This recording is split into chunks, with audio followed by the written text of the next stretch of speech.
They are out there, those devils dressed in blue and white, haunting Tom Izzo's dreams. Beat LSU this Friday night in BC and the spectre of Mike Krzyzewski hovers.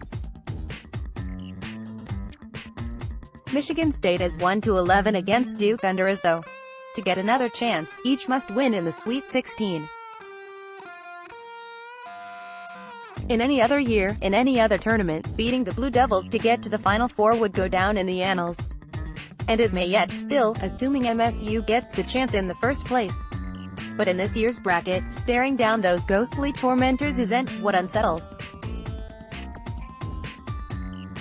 It's the potential game after, in the semifinals, where, gasp, the rivals down the road might await.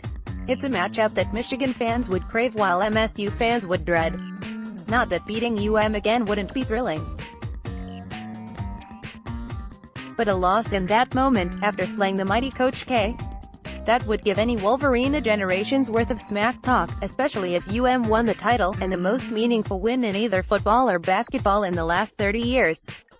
MSU might have to close.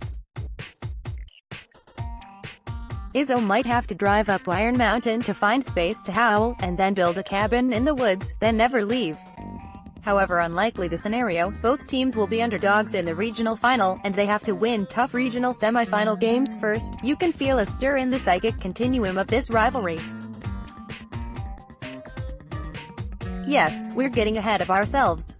Or, more properly, I am. But don't deny that you've contemplated, however briefly, the possibility of this matchup.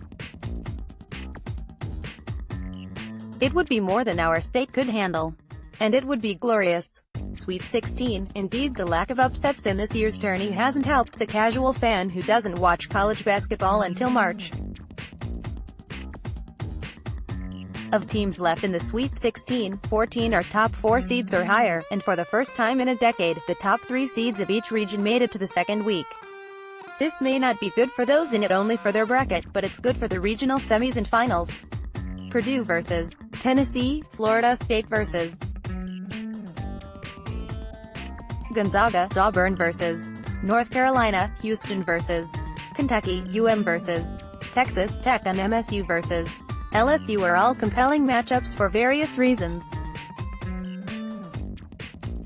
Whether contrasting styles, MSU-LSU, or evenly matched athletes, Auburn-UNC, or senior-loaded teams, Purdue-Tennessee, we've been given a Sweet 16 and Elite 8 setup that is tantalizing, and it should lead to a stellar Final Four. Upsets are fun, of course. And underdog runs to April make for great headlines. Once in a while, though, it's nice to watch the best teams find their way deep into the tournament. It's also nice to watch stars. Enjoy the stars, for now. 2 players dominated the opening weekend, Zion Williamson and Ja Morant. Or at least their star power did. It's been a while since we've had a transcendent player, or two, stoke the conversation and imagination like this at the college level. And if the NBA changes its minimum age rule, we won't see anyone like Williamson suit up for a campus team again.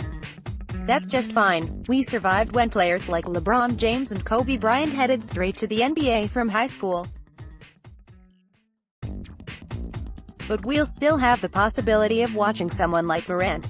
The Murray State guard is a sophomore. And there will always be a player who slips through the recruiting process and rises up in college.